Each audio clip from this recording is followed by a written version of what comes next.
Bab 1091. Menerobos penjara.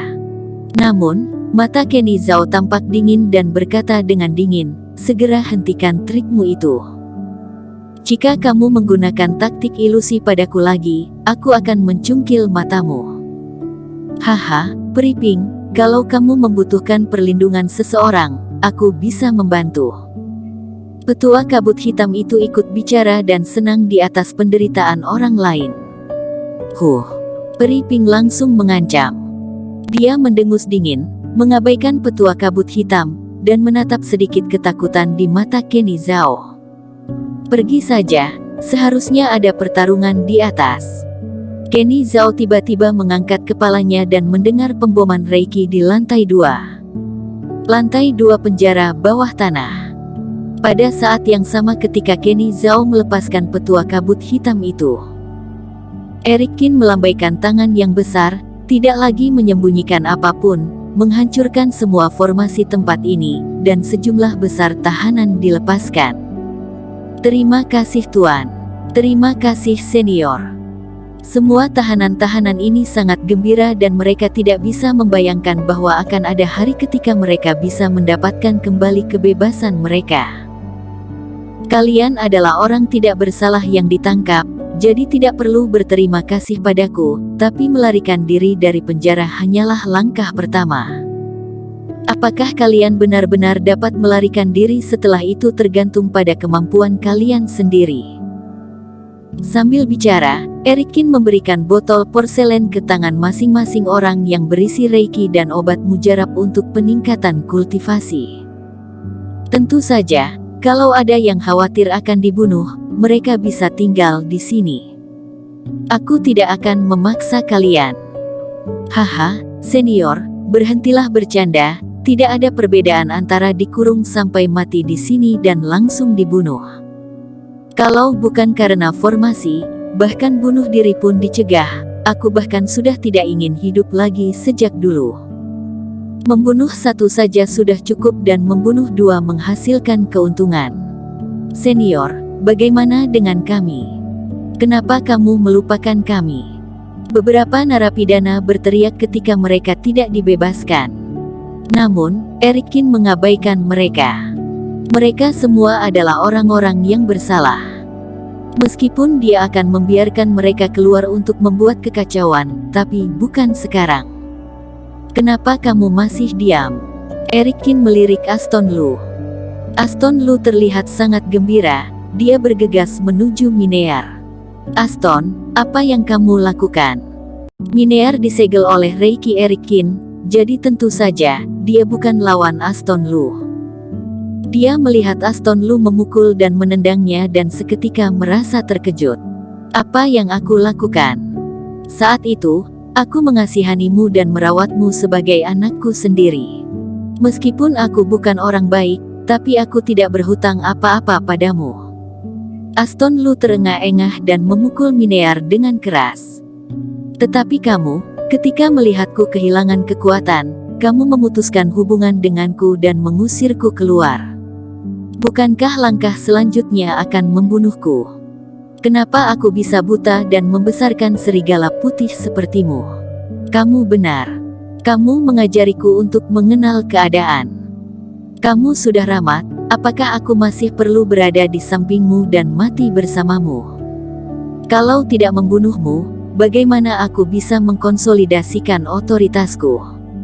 Aston, jangan bercanda lagi, kamu yang mengajarkan ini kepadaku, jangan lupa, bagaimana kamu memperlakukan gurumu saat itu."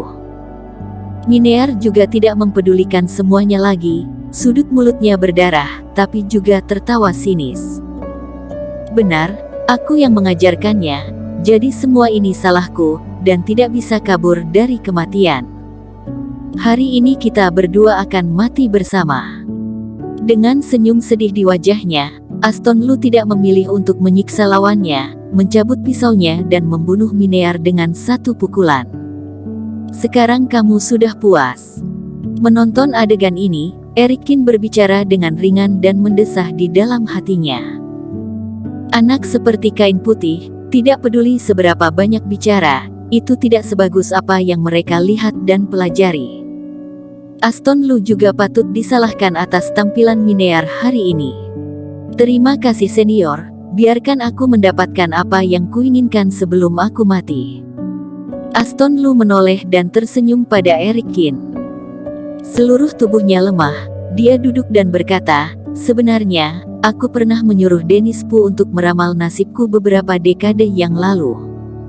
Dia berkata bahwa aku akan mengalami bencana tahun ini. Kalau aku berhasil melewatinya, aku akan terus sukses. Awalnya aku pikir adalah kebangkrutanku, tidak disangka adalah hidup dan matiku. Dennis. Hati Eric Kin memadat. Bertahun-tahun yang lalu, meskipun Aston Lu akan mengalami bencana, tidak mungkin dapat menebak kalau dirinya akan menerobos penjara dan menyelamatkan tahanan. Bang bang bang. Pada saat ini, di luar formasi yang ditetapkan oleh Eric Kin, beberapa orang turun dan mulai menggempur formasi sementara tersebut. Siapa yang berani melepaskan tawanan, sama saja dengan mencari mati. Para tetua itu mengetahui bahwa ada seseorang yang benar-benar melakukan hal semacam itu. Mereka sangat geram dan terus menyerang formasi. Mata Eric Kin dingin. Dia melambaikan tangannya yang besar, tiba-tiba awan kabut putih menyebar dari sekeliling, benar-benar mengubah lapisan kedua ini menjadi kabut tebal. Dan para tahanan itu juga mengambil kesempatan terakhir untuk menelan pil mujarab, dengan putus asa meningkatkan kultivasi mereka, dan bersiap untuk berperang. Ikutlah bersamaku. Di tengah kabut tebal, penglihatan Eric Kin tidak terpengaruh. Dia menemukan tetua hitam dan binatang tauren dulu, meninggalkan dua tanda kepada mereka, lalu mendatangi Ye Zun dan si Brewok. Tunggu sebentar, pertama beritahu aku dulu siapa kamu. Ye Zun tidak pergi, tapi menatap kabut dengan curiga. Tentu saja orang yang menyelamatkan kalian, kata Eric Kin. Kalau kamu adalah Eric, aku akan pergi. Kalau kamu adalah orang lain, kami berdua akan tinggal di sini dan tidak pergi. Ye Zun bersenandung. Dia juga mengerti kalau orang ini melukai Eric Kin dengan sengaja dan mereka berlari keluar, maka Eric Kin akan tamat. Omong kosong, selain aku, siapa lagi yang bisa menyelamatkanmu?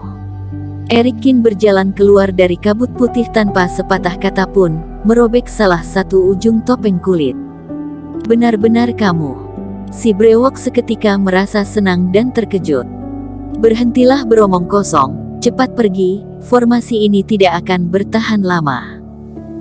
Dengan lambaian tangannya, kali ini Eric Kin membuka semua penjara, semua tahanan di lantai 2 dibebaskan dan terdengar suara teriakan. Pada saat yang bersamaan, formasi tersebut juga dibobol oleh sesepuh sekte Wendao. Sejumlah besar biksu dari sekte Wendao terbang ke sana. Beberapa narapidana yang tidak beruntung bertemu dengan tetua sekte Wen segera setelah mereka muncul dan kedua belah pihak dengan cepat bertarung.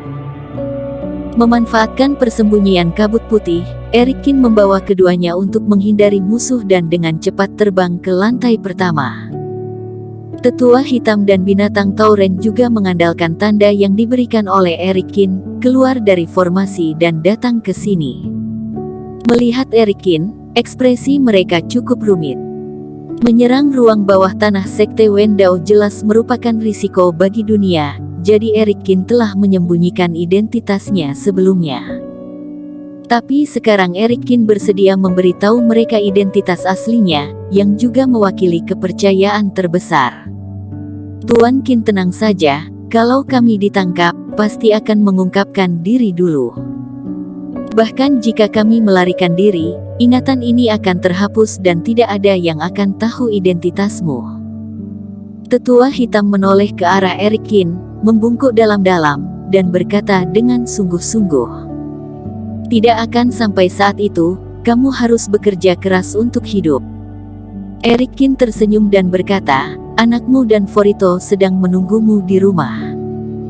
Berbicara tentang keluarga, tetua hitam dan binatang tauren juga memiliki kerinduan. Tuan Kin, apa yang kita lakukan sekarang? Tetua hitam bertanya. Dengan lambaian tangannya, Erikin menyerahkan sejumlah besar mantra peledakan kepada mereka berdua, Yezun dan si brewok. Sial, ribuan jimat, Erik, apa kamu akan meledakkan gunung? Yezun memegang setumpuk jimat yang bisa meledak dan matanya membelalak karena terkejut. 3 lainnya juga terkejut. Bersambung. Terima kasih telah menonton video ini sampai akhir. Jangan lupa subscribe dan nantikan kisah episode selanjutnya hanya di Novel Story. Salam.